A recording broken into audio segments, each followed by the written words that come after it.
Hi, I am excited.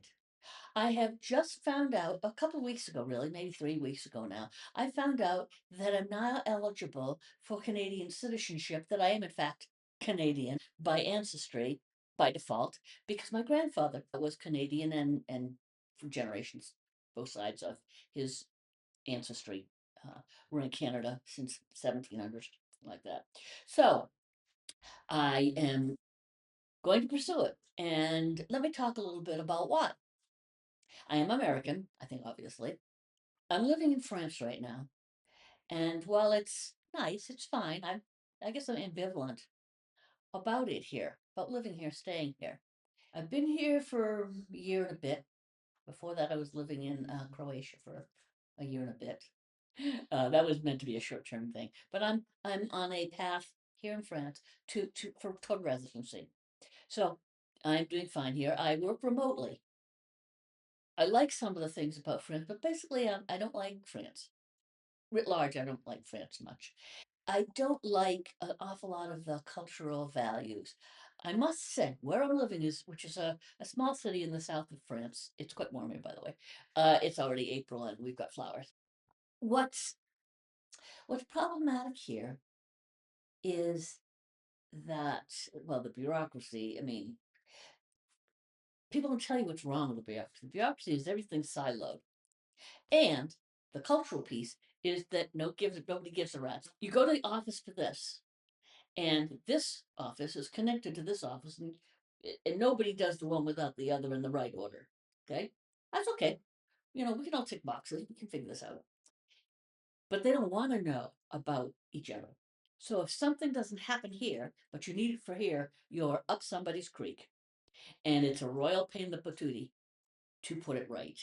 And they don't help because they're siloed into their own little piece.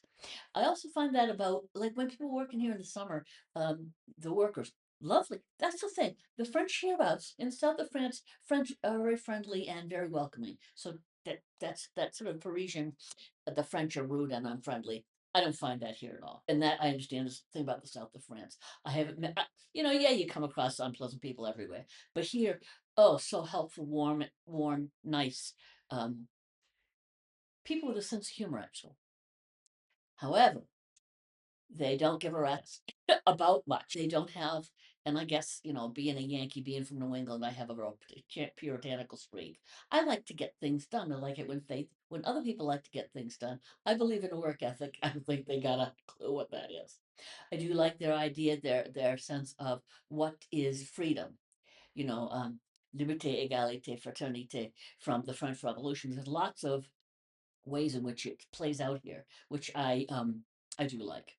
I'm not going to go into that business, but I want to say that even those things I like, I am kind of alone. I'm very distant from my adult children, who live in New England, in Boston and Vermont. So I don't see the last time I saw them was Christmas year end a few months ago.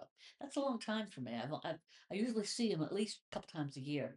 My son used to, not very long ago, lived about 10, 15 minutes from me, 4 years ago. So I do miss having him around a lot. We do talk every Sunday at 4. I don't see myself staying here forever.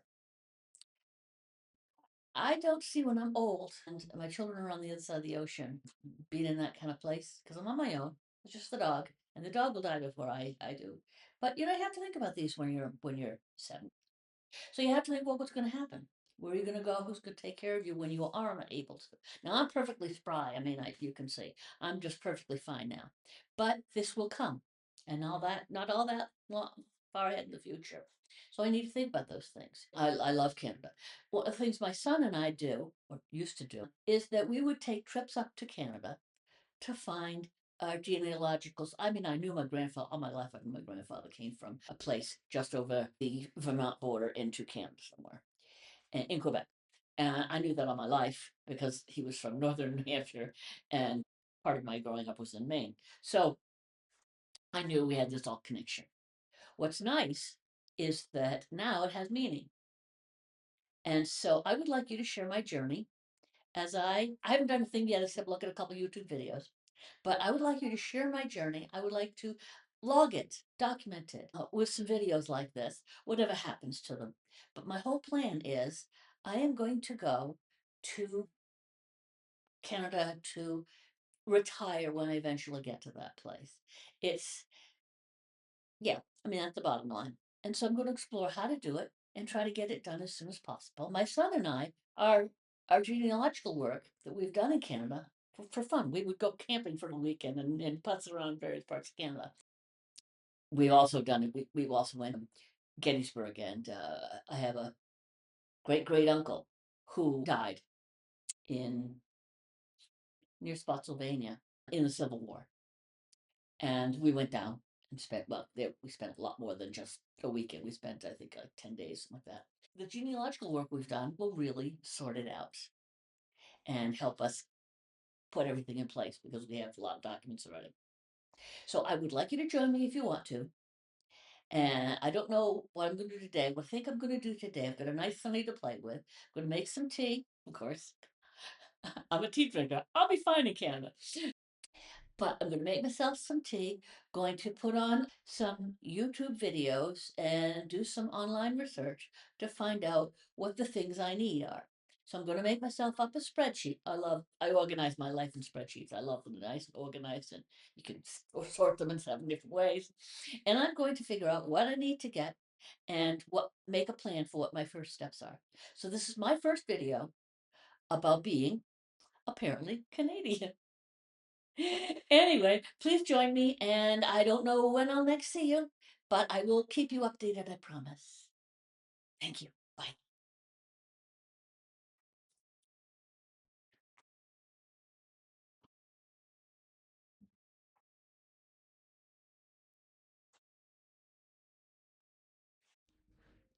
Hi again. I'm here to do another blurb, another little video on my journey to exploring and applying for recognition of my Canadian citizenship through descent. And because apparently I'm Canadian, apparently I'm Canadian. I think it's marvelous. I've always liked Canada. Been there many, many times. My honeymoon was in Canada, actually, up on in Nova Scotia and Cape Breton. So where are we starting today? I just thought I would just talk about my grandfather a bit. Um, there was this story um, that my grandfather was, well, he was a farmer. And the story I understood from my mom, because it was her father, was that he was born in Canada, several siblings. I think there's 5 siblings. Howard, Carl, Lillian, Armin, Willard, Chloe, Clara. Oh, 7. Oh, she told him. And my grandfather um, came, and his family, his parents, came into New Hampshire for better land. Um, Early in the previous century. He was born in like 1895, something like that, and they came in the early 1900s. When he was a teenager, before he was old, enough, before he was of the correct age, um, he signed up and went to war in the First World War. So I guess maybe it was more like 1898 because he wasn't 16 or 18, whatever. He wasn't old. He lied about his age, what I'm saying. And he also lied by omission, perhaps, um, about his citizenship because he'd never been naturalized as an American. He'd never applied for it, nothing. He just always lived as an American citizen. And when I was growing up, for some reason, my mother felt this was, I think he felt, but my mother told me this is something very hush hush. We don't let anybody know. We don't tell anybody. This is a big secret. Well, there were a couple of big secrets in his side of the family. One was that he had also been married and divorced, which didn't happen early 18, well, in the 1920s. So, but in any case, this part of the story is all about my grandfather came to um, upstate New Hampshire and then went to France in the First World War. He was gassed. He got mustard gas. When he came home, I mean, he lived to be in his early 80s, so I don't believe that he had any effects from that mustard gas. I think he was quite lucky, and none of us, my mom as a child, nobody had any impact on our physical health.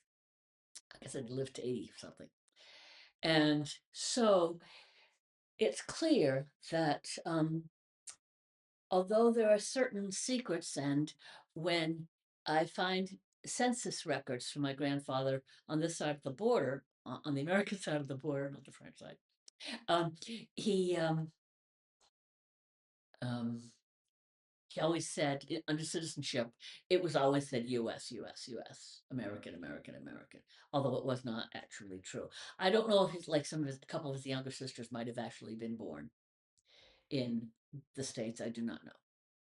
I mean, I do. We have it somewhere, like, in ancestry.com or something.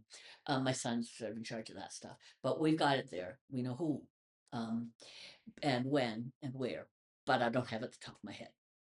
So, grandfather, because my grandmother was a fine old Yankee my grandmother's side, all the way back to the Mayflower. Forget any ancestry medicine up there at all. But um, my mom's mom. Uh, but um, my grandfather was definitely Canadian born. Um, I know that his brother, the next brother below him, Willard, was also um, born in Canada because of recently I looked at records. Anyway, one of the things I'm going to throw this in because this is real cool and interesting to me. Because he was a farm, this is the story he told me. This was direct from him. Because he was a farm boy, um, oh, let me tell you why he left. Why he left, ran away from home, and went to the army. Not because he was dying to go to war, because I don't think he did. But because um, the story my mother told me was that his father was quite a mean dad, and he would beat the kids. And Carl ran away. He wanted out of there as fast as humanly possible. I think they all probably did. So in any case, he went off to France. What he did there, I heard, this is what I heard from him. What I heard from my grandfather, sitting on his knee on a Sunday afternoon after we read the funnies, as he used to call them, the comics, um, he said that because he was a farm boy, he was good with animals and was well versed in animals. He he was part of the whoever's he was a private, took care of the horses that, and we're talking World War I, that pulled the ammunition wagons. Talk about a dangerous place to be in the battlefield. I mean, he was in the rear, but he was when the stuff would go kapow and take him with it. So I thought that was pretty cool. For some reason, I think my mother said he was at the Battle of the Somme, but what I understand about the Battle of the Somme is that was Brits and the French, Belgian, uh, not not not Americans. But I suspect he was in some major skirmishes and battles in France because he did have the mustard gas. So I don't know much more about him than that in France. My dad was in Saipan in World War II, and neither one of them ever talked about wartime experience, very, very seldom, which, now that I'm an adult, I sure as hell can understand. So, in any case, I just wanted to tell you about what's my link. What's my link to Canada? Who's the person who was a Canadian? And what they did was they basically were in southern Quebec, near the New Hampshire and Vermont borders, sort of flat part before it goes up into the Maine doing thing. Oh, wrong side for you. Um, but he and my family we all grew up in Maine. So um, what he did was they came down from a real hardscrabble, rocky farmland. I mean, as you look at it now, it's gorgeous. It's gorgeous countryside. Um, and they do farm still there, but apparently with much richer land in northern New Hampshire and Vermont. Somebody went to Canaan, Vermont in the family too, Otis. Um, so that whole stretch, North Vermont and New Hampshire, all that stretch was where various parts of our family lived before they came to the States. And so I'm going to see what I need to get. I have again, I this is my second shot of this. So my second story. And this is the story about so who was my grandfather? And I'll put this up next and we will see where we go from here. This afternoon, I am going to take a good look at what I need to prepare and write myself up action plan or a list of documents I need. I'm going to find out what I got to do and I will share it with you. And thank you for joining me. Um, it's fun to go on a journey with somebody. It's good to have people uh, sit alongside you while you're figuring something out that is this exciting to you. All right. See you next time. Bye. Hi. I just spent a chunk of my day doing that thing I was going to do, which is figuring out how to apply for that certificate of citizenship from Canada. And it looks pretty straightforward. I read, read the stuff from the government, the websites or whatever. Looks pretty doable. Looks pretty straightforward. I filled out the whole form. It said 14 pages, and I thought, oh my God. Oh my God. But I had been in France dealing with French paperwork, so of course I thought it was going to be horrific.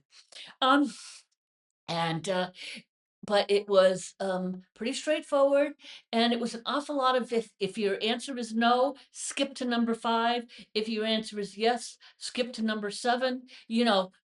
So half the form did not get filled out, and most of it is like, okay, who's my, what all the details about my parents, all the details like birth, death, marriage of my grandparents, and the ones that aren't Canadian, there's no Canadian bloodline through them. After you mention them, nothing else. So that's just, I think, how they confirm, the lineage to some extent. I don't know yet exactly what I've got to send along with it, and that is for next weekend, I guess, unless I have time between my clients this week. Anyhow, this is a lot of fun, and thank you for coming along on the trip with me. I'm really enjoying it and appreciating your company. Bye bye.